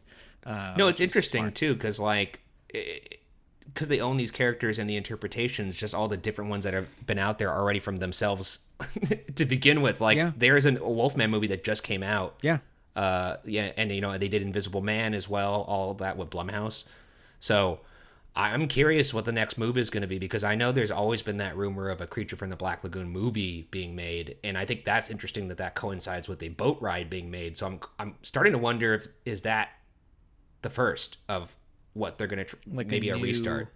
Yeah, I mean, I think the Blumhouse thing has worked for them in a sense, right? They're cheaper made. Invisible Man's incredible. I love Invisible Man. I didn't see Wolfman though. I've not heard anything good about Wolfman. Neither have I. And that's a problem. And I think that I think this is what's so great about these properties too, is you can do contemporary variations and try versions, right? They're mythical in that sense. You can do whatever you want with them, and then you can also create another core story that connects to an entire land, and we'd be game for that too. So Well, hey, speaking of the Curse of the Werewolf, what did you feel about that coaster? What was your experience on the Curse of the Werewolf and its mannequin at the end? Yeah, talk about Disco Yeti. Yeah, that's not even Disco Yeti. That's just full out Party City at the end. They went over to the local Party City and put together that mannequin, called it a day. You could see the speakers on the ground at the end, too. I just don't understand the ride. I get why they needed a family coaster, especially in a world that's probably too scary for kids, so they need something for them to do there. I just don't know if I love the execution. It's just kind of a filler attraction to me. It's not like I don't hate it as much as other people do. Yeah. It was a last minute add apparently to the land. It wasn't something that was originally planned to be there. And it's an off the shelf coaster. It's a mock coaster, right? It's a mock spinner. Yeah, I believe so. And I believe Stardust is also a mock coaster. So it almost makes me feel like they purchased or they worked with them for the Stardust coaster and then was like, as a throw-in, why don't we do another one with you guys? Yeah, what do you got? What do you got? Because we need something. Did either of you ride it at night? I'm just curious if maybe atmospherics are better at night for that ride. No, atmospherics across the board at this park are better at night. Let's just any put theme park's better at night. Period. But I'm just saying, any theme park that can get completely shut down when it rains was built for you to experience at night. And I mean that like it's just like all open and it's all about thematic lighting. You know what I mean? And so the lighting package in this land in particular is insane. It's incredible. Specifically the like Ryan was saying about the townspeople being the villain of the Frankenstein movie. Before the burning blade catches on fire, a fun fact about the land is that from the front of the land to the back of the land, a lighting package begins where you can watch the villagers move their way through the land, making their way to the tavern to like light it on fire. Which is kind of cool. So they're like in the distance? Is that how it works? Yeah, you can watch the glow like from behind like around the land. Wow. Like a glow moves it's fantastic. throughout the land to like imply that the land is surrounded by people with pitchforks and torches ready to like kill the monsters. When we were there for the grand opening ceremony, we had only one time to ride a ride at night, and we didn't realize that at the time. But luckily, we were like, okay, maybe let's get on Stardust because we've never been on it at night. And we were right in front of Curse of the Werewolf. And I was like, well, what if we just got on Curse of the Werewolf? And then Byron, my co-host on For Your Amusement, he was like, I don't think I could live with myself if we lose out on a Stardust night ride. Fair. Because we wanted to get on Curse of the Werewolf. Yeah. And so we had intended to get on it because it would definitely make the werewolf inside that little barn easier to see. And that's Disco Yeti full out. Like that is full just out Disco Yeti. Yeah. The ending of the ending of Curse of the Werewolf is embarrassing. It is. I can't believe it. For those who don't know, you just go through a barn and he is a static figure sort of hanging over and roaring at you, basically. Yeah, and there is a moment where you like zip through there's two, Yeti right? style. There's two, right? Well, because there's two werewolves on both sides of the barn because it's a spinning coaster. Yes. So the people are faced in different directions. Right. You will always see the werewolf, even though you always see the werewolf. Yeah. But then at the end of the coaster, you go into like a little tunnel that has like I guess like a high school like band program ad by a local grocery store. It's this weird like grandpa found AI art and made it's like the Wolves Howling at the Moon shirt equivalent of a billboard that's like beware the moon, and then there's like literally a Tyra Banks mannequin in the corner, fortune teller mannequin there that just pointing at you. Yeah. Like a Zoltar machine. It's begging for a future refurb, to improve whatever happened there. I was a little shocked. I thought that was actually just temp when we first went for the media preview. And so when we went there for the grand opening and it was still that, I was like, oh, wow, that's interesting. I wonder if they just ran out of time or money. I wasn't really quite sure what was going on. Oh, wow, that's interesting. This is awful. Yeah, I didn't enjoy it. I was like, what is going on with this right here?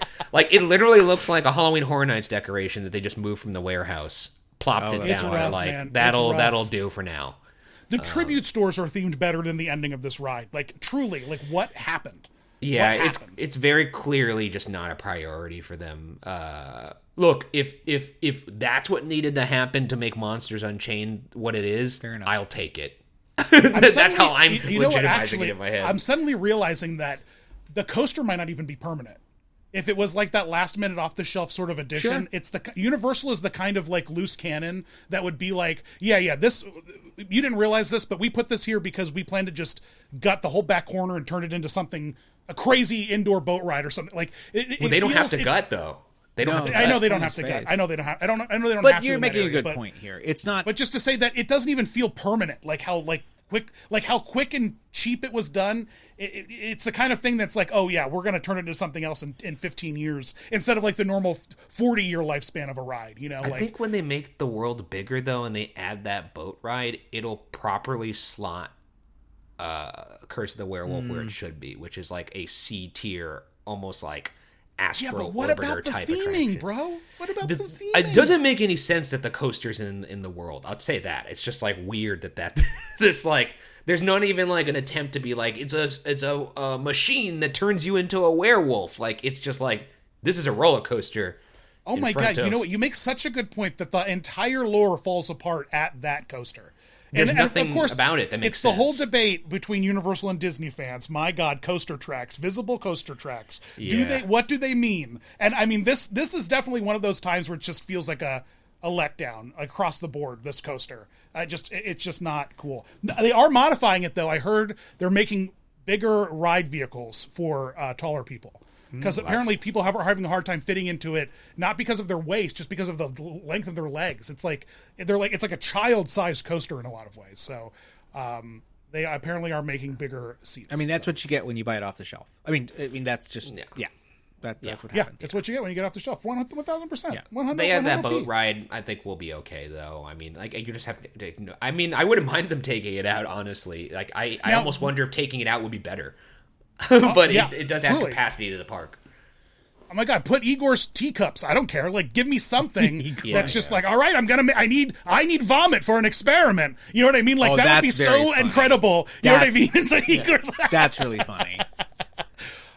Quickly, can we run through? Did you eat there? What did you eat there? Can we talk about the dining?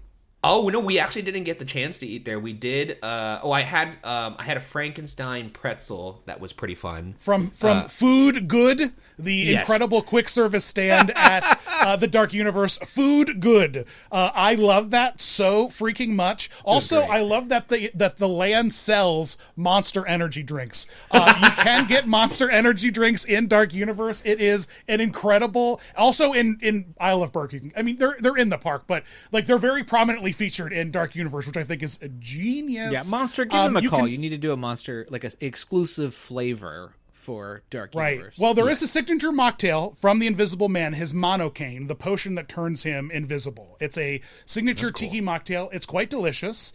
It's the only grounding factor of the Invisible Man in the land. Otherwise, like it's the only thing that ties him in. But it's a good little drink. Well, he's in the ride. The Burning Blade. He's in Unchained. Is he? Yeah. You can't see him. Yeah, no, you can't see him, but he's there. He's just standing there watching. Is he on? Well, actually, Ryan, do you remember if he was on the board? No, I don't think so. I'd have to see a picture of that board again. I don't think that he's hanging out. Evading. He's just invisible. He's actually, apparently canonically, he's evading Victoria and working with the bride to take her down. Like, he wants to take the Victoria down. Yeah, canonically, he's a bad guy. Hey, Invisible Man. He's a nemesis to Victoria. Invisible Man, if you want to hide from Victoria, might I suggest not wearing your bandages and your smoking jacket everywhere? Well, again, it's a propaganda tour. He's trying to get rally support. You know, they're like factions. It's a propaganda heavy land. They're like factions. Yeah, it's a propaganda heavy land. Interesting. Burning Blade Tavern is cool because it has a roaming character, the Monster Hunter, that hangs out in the Burning Blade. It's like a Halloween Horror Nights streetmosphere character who's like, get the monsters, you know? Cool dude. I wish that there were actually more of them in the land more consistently because it's weird. Like Burning Blade's like hidden in the back of the land, like truly, like it really is hidden. I wish the Monster Hunters were in the front of the park with like a torch or a pitchfork, being like, "I'll meet you at the Burning Blade." Like, get to the back. That's a good idea. You know, like, but instead they just kind of roam by the door or like in the ride in the little hut itself. But it's cool because it's like the end of Pirates, where like the ceiling is literally on fire. Like it's all burning embers. Like the building is like aflame as you're in it. Dan, which I think is very, very Can neat. I just say I love this photo of you and Ed Larson. It's great. It's a good photo. Excited for your upcoming tour. I love the hat too. The mulled wine, I think, is what I had there at the Burning Blade, and then I also had those like little cinnamon bites at the food goods stand. I think we had one more drink at Burning Blade. Can't imagine why that would be a hazy memory, but yeah, we definitely had stuff there. Dan, it's a shame you didn't eat at Das Steakhouse because there's an infamous event that will happen to you if you eat at Das Steakhouse. Now this is Dan. This is Burning Blade, right? This area here. Yeah. So can I have a question about this? It feels very Ondar. Ondar is that Doc Batu? Ondar? Like Doc Ondar. Doc Ondar. Yeah. It felt very much like his like shop. Who do we got here in the Burning Blade? Because we have some. For those who are listening, we were looking at some heads on the wall. We were just speaking earlier about heads on the wall. Way to bring it back in. I noticed. Is this OG creature from the Black Lagoon that I see looks here? like it. It looks like Wolfman there. It looks like I don't know what the heck that alien. That alien looks like the alien from Extraterrestrial over at Disney Kinda. World. It does. I like this, and there's like a praying mantis thing with a head. Yeah, it's very like sideshow circus oddities kind of thing. You know, like pay 75 cents to see the world's largest worm or whatever. Yeah. But Das Steakhouse. Now that we were talking about Das Steakhouse. Yeah, so Das Steakhouse is pretty cool. It's full of vamps that have been staked. It's very, very, very has a very, very cool theming and vibe.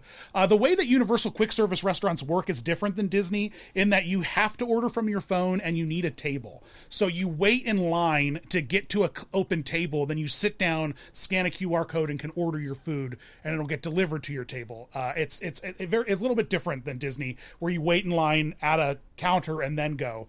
But this is very, very vibey. The coolest light fixtures in all the land. I love the light fixtures in this place. But they have a hot and honey chicken sandwich that's served on a black bun. And if you eat this chicken sandwich, you will poop green for a while. Because the bun isn't actually black, it's actually really dark green. Because that's like the safest food way to color it. Yeah. So it's like hyper dark green pigmented. And when you eat it, it will alter your digestion for a while. Is this the special thing? They should put a warning on it. Is this the special thing at Das Steakhouse you were talking about? Yeah. This beautiful green poop. Green poop. That's insane. I'm guessing it doesn't say that on the menu. No one really wants to see what your poop's going to be like. No way, bro. On the menu. It's a fun surprise that you might call your doctor about, or might not, if depending on what you remember you ate. So it's a real wild ride. What characters did you meet in the land? Invisible Man. He roasted me twice. What did he do? I can't recall, but there's a video of it somewhere. He just read me for filth, yeah. He called me an interesting specimen and told me he didn't trust men who could grow beards. And then I asked him, could you grow a beard, and would it be invisible if you grew it? And he told me he couldn't grow a beard. He was baby-faced. Interesting. So, fair enough. We're just creating lore. I like this. So I guess the monocane not only made him invisible, but also gave him alopecia. Oh. Yeah, that's the hidden part of the lore. Can we talk about how the best part about this? Well, Igore's not really like he is a little bit this way, but like this land's kind of just full of bitches. Like you can just like they're just all sassy and I love super sassy. Love sassy meet and greets and yeah, they are great. Does it sound? My question is, does he sound muffled when he speaks to you? I'm curious from the costuming perspective. If he doesn't actually, which is amazing. Is this a? Let me ask you this, Dan. Is it like a helmet that is worn and the mouth is moving underneath, or are they actually rapping? I clearly they're not rapping. It's like a mask. It's almost like a COVID mask. In fact, they make special singer COVID masks, and this profile is a really great way because it's built exactly like Broadway singer COVID masks that I would have. Because the COVID singer Broadway COVID masks were like this open cavern inside the mask. So and he's wearing like a lycra like white cowl like a nun essentially would do that like wraps his face in white. And then he has the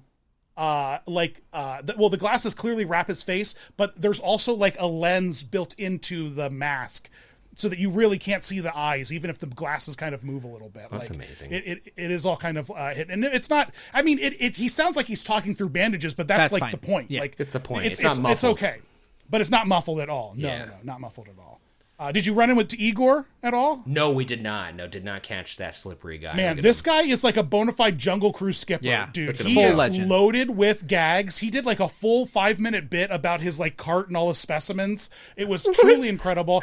I watched him remove the fungus that was growing on a woman, aka her Mario mushroom headband. He's like, "You've got fungus on you. I have to," and he like made her put her head on a board, and he put on gloves, and he like chopped it off. It was just incredible. It was just truly incredible. He's a real freak. He's really great. What about Bride and Frankenstein? Did you get to chat with them at all? I saw Eigore in the distance, but we didn't even see Bride and Frankenstein walking around. And that's possibly just because it was 1,000,000 degrees outside when we were there.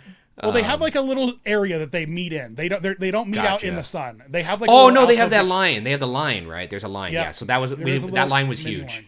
Yeah. I would also like to ask Dan, why does Frankenstein's monster look like he put on the mask? Yeah, he does. But he looks like the guy at the end of the mask, the evil mask guy. The evil mask guy. Yeah, he does. He really does. Who's this Frankenstein's monster? Who's this guy? Because he ain't the one in the ride. Who's this monster? I don't know who. He is the one from the ride. Sure. He is the one from the ride. Doesn't look like him. Theoretically, yeah. He's very short. Design discrepancy. There's some design discrepancy. Well, no, that's the thing though. The ride is built out cinematically, right? So that he looks normal. You know what I mean? It's made bigger. Yes. Yeah, you are the camera. Yes. You are the camera. Exactly. Yes. Yeah. So no, it's supposed to be him though. It is supposed to be him. Like it's supposed to be the same guy, but what can you do? Is he wearing ripped jeans? I haven't paid attention. No, he's wearing denim. Couldn't clock it. It's not the same outfit for sure. It's not. And Bride is not in the ride at all. Yet she is in the ride photo. When it does the ride photo of you on the attraction, she's like one of the featured characters on the ride photo, and she's not on the ride. So I mean, what's the distinction? I mean, I know there's lore, I get this, but what meeting were they like? But we're not going to put that one in. I guess she's not going to attack you, so maybe she's just not like it's just inconvenient because she's not like how do I put it? She's not scary. She's leading the resistance. She's leading the resistance against Victoria, right? Canonically, right. I know that's she's the just lore. not in. Yeah, she's just not in her land. Like she's not in her space. Does she talk more than she used to? Is she? Yeah, she talk. She will talk your goddamn ear off. Yeah, she talks nonstop. Wait. This is a big change. A big part of you figuring out what's going on in the land lore-wise is meeting the characters, and they will explain things to you. Like, they will ask you about other characters to open up doorways to say to you, well, this thing happened to me with this thing. What about Frankenstein's monster? Is he still just good food, He water? Speaks like food good. Okay. He speaks food good. He's like, hello, friend, like... That's awesome. Gotta love Big Frank. Like Red Guardian from Thunderbolts. A little bit. But she's now more verbal. Like the canon now is that it's been a long enough time that she now can speak.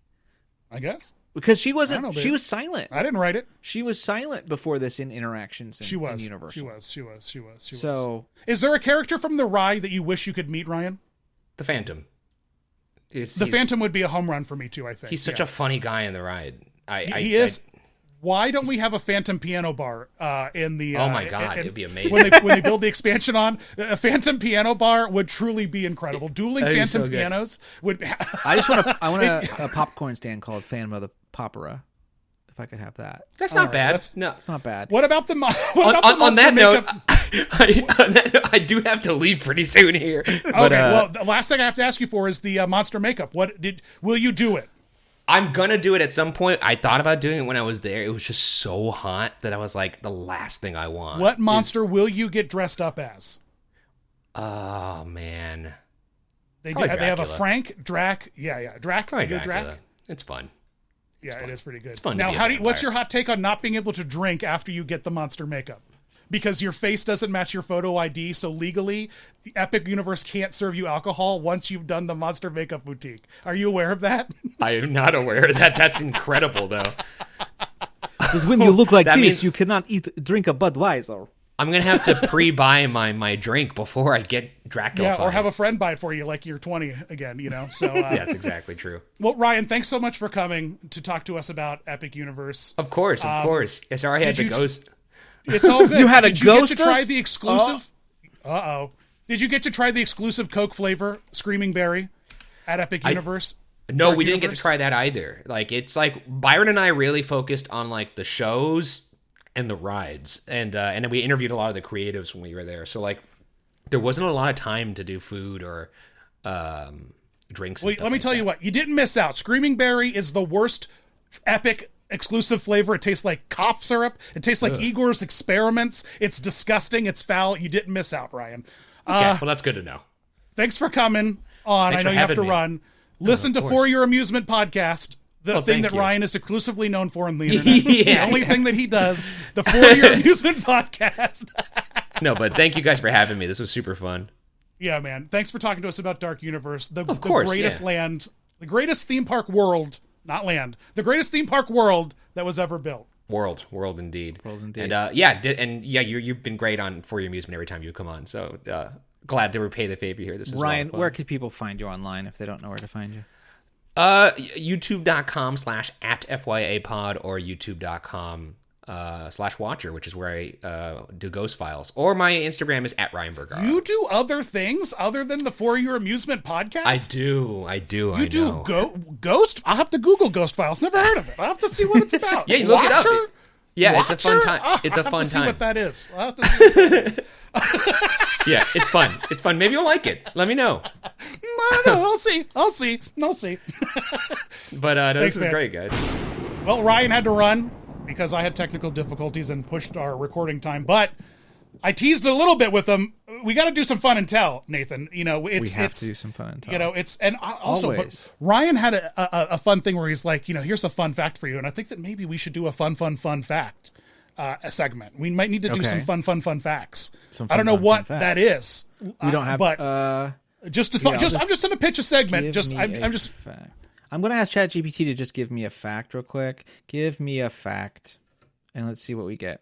It says, honey never spoils. Archaeologists have found pots of honey in ancient Egyptian tombs, much like the mummy of Monsters Unchained, that are over 3,000 years old and still perfectly edible. Huh?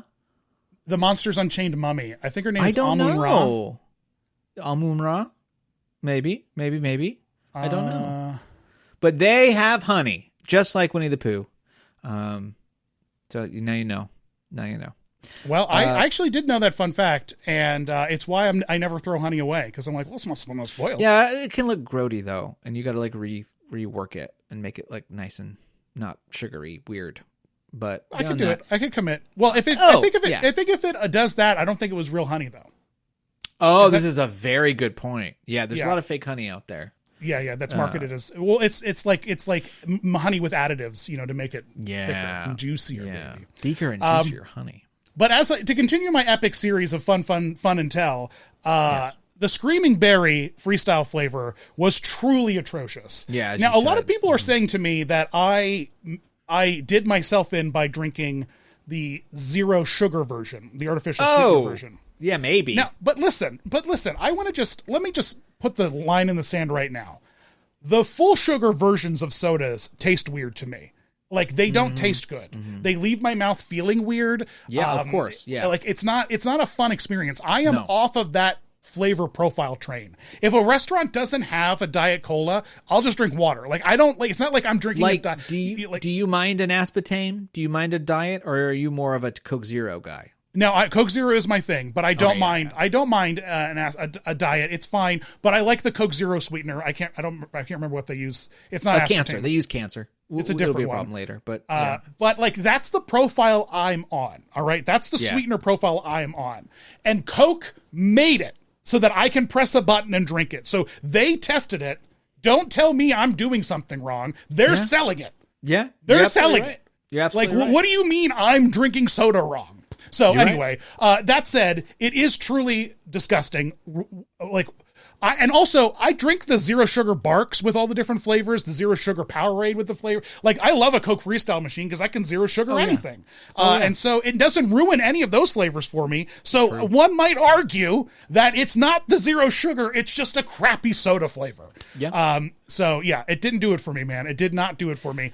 But I was just at Universal for an Orlando Informer event, which I love, and I got to try their new exclusive Coke flavor for Universal Orlando Resort, which is the Shark Bite flavor, for Jaws. It's Shark Week soda.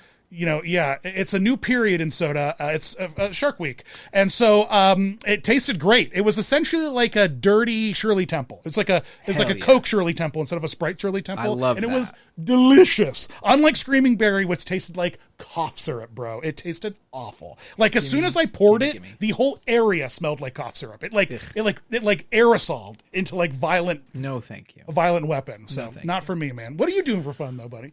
Before I say what I'm doing for fun, I had an idea, and he had a bounce, and so we sort of finished the conversation a little early. But I had an idea for a meet and greet. What monster would you like to see? Here's what I want.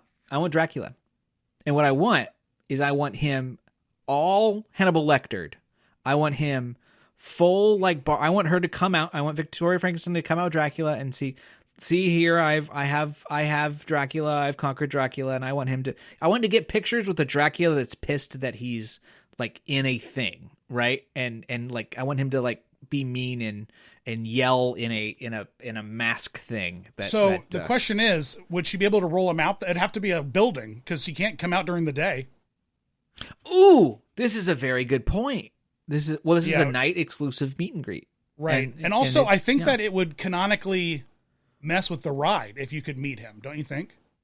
No, because I think the idea here is that she has a portable way of moving him about, and she's utilizing it for the propaganda. We might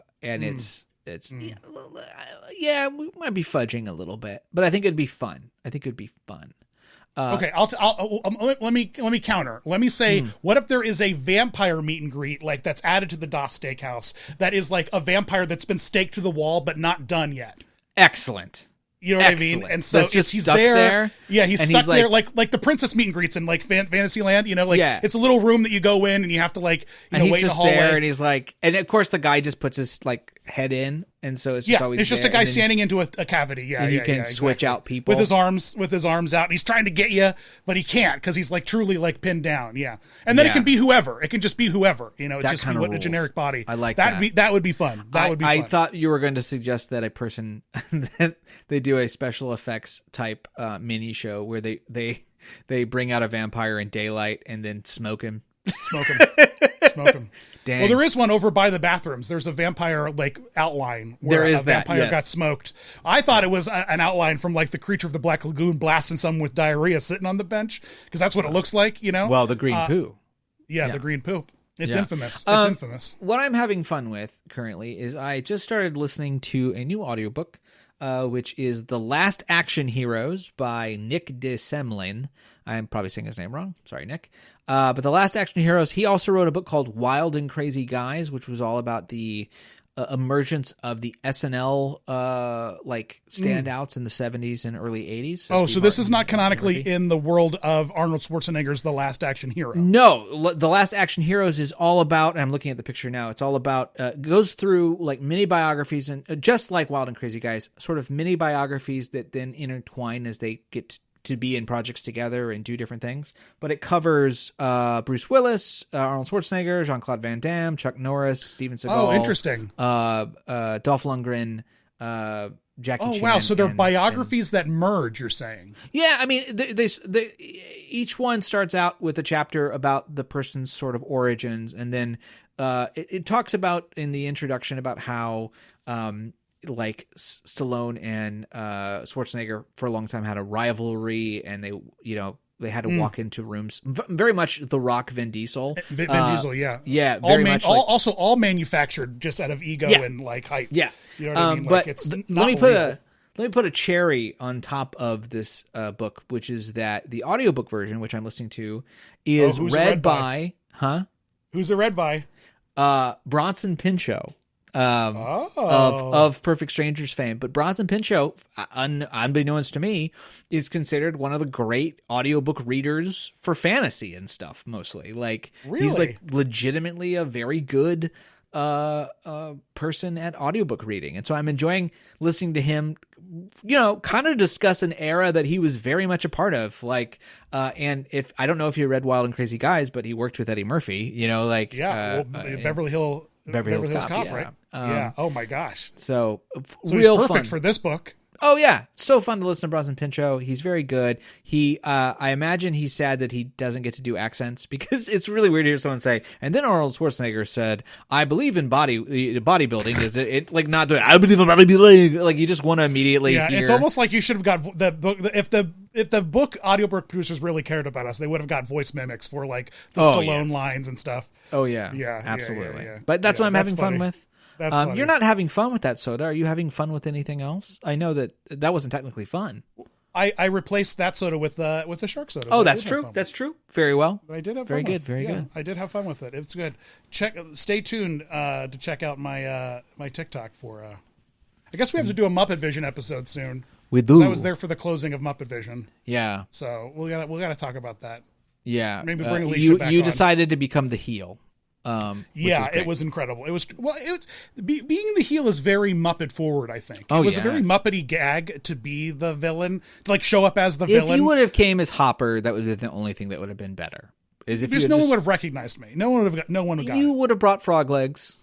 You know, it would have been good. I guess, but I don't think Halloween. Look, I love HalloweenCostumes.com, but I don't think they have a Hopper costume sitting around. Not yet, baby. There's still time. But now it's time to end the podcast and go back into slumber. Blood. I must go to my coffin. Do you sleep on the native land of Baltimore, Maryland?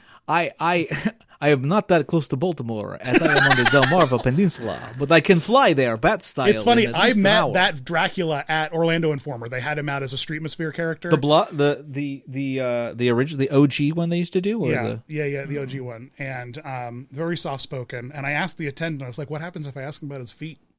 And she's like, "Everyone asks him about his feet now. He doesn't like it." Like everyone's asking him about his feet. She's like, "Yeah, man, everyone's talking to him about it. Everyone's talking about them piggies." Yeah, but I went up there and he just like essentially hit on me for like 3 minutes because that's what Dracula does because he wants to seduce you so he can eat you. Yeah, you know. Yeah, it's very sexy. So I mean, that's why you go to an Orlando Informer event to get sure is to get flirted. And then by immediately Dracula. after Beetlejuice came out and like it's a great bit. He pulled a dead finger out of his pocket. I was like, Beetlejuice, you can't finger me in Orlando Informer, man. There's families around, and he's like. Beetlejuice did not know how to handle that. He was a really good Beetlejuice too. I've never seen that. There's one guy that I've run into like 4 or 5 times now who's like just a legacy Orlando Beetlejuice, but this is a different Beetlejuice. I've never seen him before, and he was awesome. He was so funny. So I can't wait to post that. Some clips from that. But yeah, man, Orlando Informer, they're truly the best. This episode sponsored by Orlando Informer. He's going to come on the podcast. Taylor Strickland's going to come on the podcast, and we're going to talk all about it. But now, and into the podcast. It's that sound effect is seriously so loud you're gonna blow up. It's not going to be for the podcast, and it's all the way down on here. There's nothing. It's just bad. It's a bad system we use. That's just the way it is. It's just bad. Everything's bad. Everything sucks. All right. Well, and with that, goodbye. Bye. Blue.